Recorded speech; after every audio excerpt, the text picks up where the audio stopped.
इतनी खुशी मुझे आज तक नहीं हुई।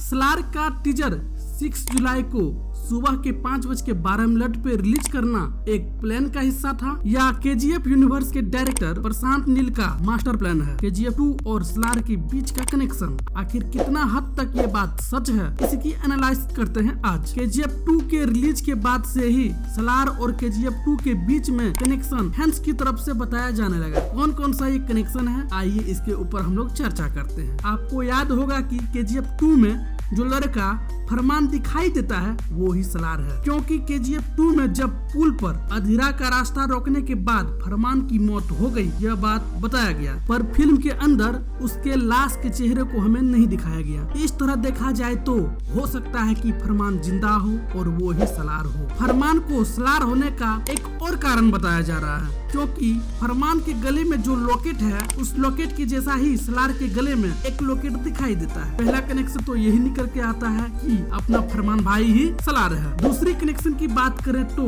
केजीएफ 2 में फरमान की मां का रोल ईश्वरी राव ने निभाया था और सलार में भी सलार की मां के लिए ईश्वरी राव को सलार की मां के लिए रोल मिला है, तो ये भी एक कनेक्शन माना जा रहा है। इतना ही नहीं, फैंस कई सारे थ्योरी निकालते हैं कि केजीएफ 2 और सलार दोनों में कनेक्शन है। फैंस की तरफ से सलार के रिलीज टाइम को लेकर भी एक कनेक्शन निकाला गया। बात यह है कि सलार मूवी का टीजर 6 जुलाई को मॉर्निंग टाइम 5:12 पर रिलीज किया गया। टाइमिंग को लेकर भी कनेक्शन निकाला गया, इसलिए मैंने केजीएफ 2 मूवी को एक बार फिर से एंडिंग से देखना शुरू किया। जब रॉकी के जहाज पर हमला होता है और रॉकी समंदर की गहराई में डूब रहा होता है, तो उस टाइम पे कस्टम विभाग के जहाज के केबिन में लगी घड़ी पर 5:02 या 3 हो रहे होते हैं, कहीं भी 5:12 नहीं हो रहा होता है। इसलिए इस कनेक्शन को मानना तो मुश्किल है। देखो, साउथ की फिल्मों का टीजर या ट्रेलर कोई भी टाइम पर रिलीज कर देता है। ऐसा क्यों होता है? आप देखेंगे यूट्यूब पर कि कोई भी टाइम में जो कि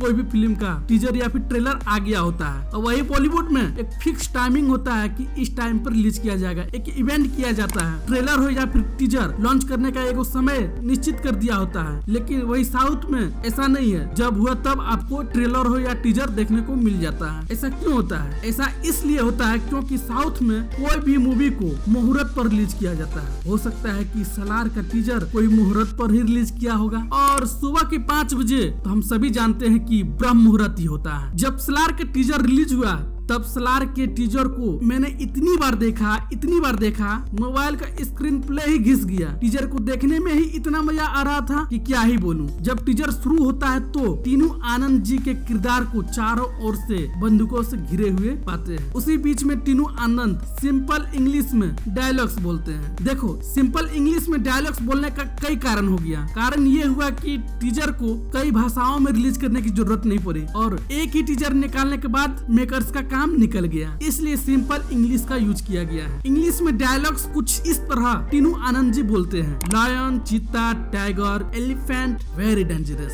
but not in Jurassic park. इतना बोलते ही बवाल हो जाता है टीजर, मजा आ जाता है। इसके बाद हमें प्रभास एक्शन करते हुए दिखाई देते हैं। ऐसा लगता है कि प्रभास पूरे ट्रेंड है, ऐसे ही नहीं फाइट करने चला आया हो। एक लंबा चौड़ा आदमी जब एक्शन करते हुए दिखाई देते हैं तो जबरदस्त लगता है। एक बात तो है दोस्तों, प्रभास एक्शन करते हुए तो दिखे, लेकिन उसका फेस ना के बराबर ही हमें दिखाया गया। प्रभास का फेस सिर्फ एक बार दिखाई देता है, वो भी ब्लर में, जब मुक्का यूं किया रहता है तब। इस मूवी का बीजीएम केजीएफ के बीजीएम जैसा ही फाड़ू है। इस टीजर में जितना भी बीजीएम सुनने को मिला है, उसे सुनकर कोई भी बता देगा कि ये काम प्रशांत नील ही अपनी फिल्मों में कर सकते हैं। बीजीएम जबरदस्त है, मजा आया सुन के। अब फिल्म डार्क तो है ही, इसमें पृथ्वीराज सुकुमार का भी एक झलक दिखाई देता है। पृथ्वीराज सुकुमार अपने आप में एक दिग्गज अभिनेता है। यार, इस टीजर में श्रुति हसन का भी चेहरा दिखा देता तो मजा आ जाता। ये शिकायत तो है मेकर्स से। अब श्रुति हसन इस फिल्म में क्या रोल निभाने वाली है, आई थिंक ट्रेलर में तो दिखेगा ही, सो इंतजार करते हैं। सलार पार्ट 1 को सीज फायर फायर नाम दिया गया है। सीज फायर का मतलब होता है कि लड़ाई को रोक देना। देखते हैं कि पिक्चर आने के बाद इसमें क्या क्या देखने को मिलता है। चौथी कनेक्शन की बात करें तो देखो, प्रभास जहाँ लड़ रहा है वो KGF का धरती है, जो कि फैंस इसके पक्के सबूत निकालते हैं। आप देख सकते हैं KGF 2 के वो फैक्ट्री और गेट को याद करिए जहां रॉकी ने अधीरा को मारा था। वो फैक्ट्री सलार की टीजर में भी दिखाई दिया है। इतना ही नहीं, फैक्ट्री के छतों पर लिखे गए नंबर और टैंकर पर लिखे गए नंबर दोनों सेम है। इस बात को इस यूनिवर्स के मूवी के डायरेक्टर ना कंफर्म करते हैं और ना ही डिनाई कर रहे हैं, ताकि हम कंफ्यूजन में रहें। एक बात और ये सामने आ रही है कि KGF 2 के सेट पर ही सलार को शूट किया गया हो, वो भी पैसे बचाने के लिए। मुझे ये बात कहीं से भी समझ नहीं आया। सब कुछ तो है प्रशांत नील के पास, KGF के सेट को ही सलार के लिए यूज करना क्यों, समझ में नहीं आया। एक बात है भाई, ताकि अभी जो हम कर रहे हैं ऐसे ही थ्योरी बना सके। हो सकता है कि सलार KGF को वापस लेने आया हो, या वो तो फिल्म आने के बाद ही हमें पता चलेगा। तो आज का ये वीडियो इतना ही। मैं उम्मीद करता हूँ कि आप सबको ये वीडियो अच्छा लगा हो, तो चैनल को सब्सक्राइब जरूर करिए और कमेंट करिए, अपनी राय को बताइए और वीडियो को लाइक शेयर कर दीजिए और देखते रहिए RKD रिव्यू।